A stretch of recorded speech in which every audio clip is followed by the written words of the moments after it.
Are you tired of manually adding the BCC field every time you compose an email in Outlook?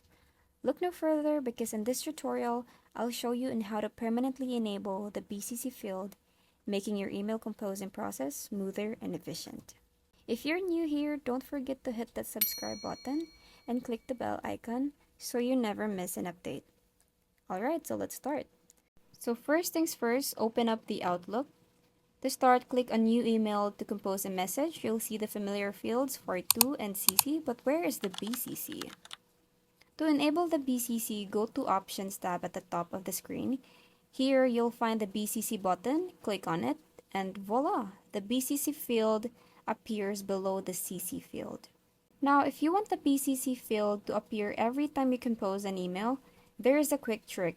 Simply leave the BCC field enabled and close the email window. And the next time you open a new email, the BCC field will automatically be there. And that's it. You've successfully added the BCC field in Outlook and even made it permanent feature. I hope you found this video helpful, and if you did, please give it a thumbs up and share it with anyone who might benefit from it. Don't forget to subscribe for more tech tips and tutorials. Thanks for watching. I'll see you in the next video.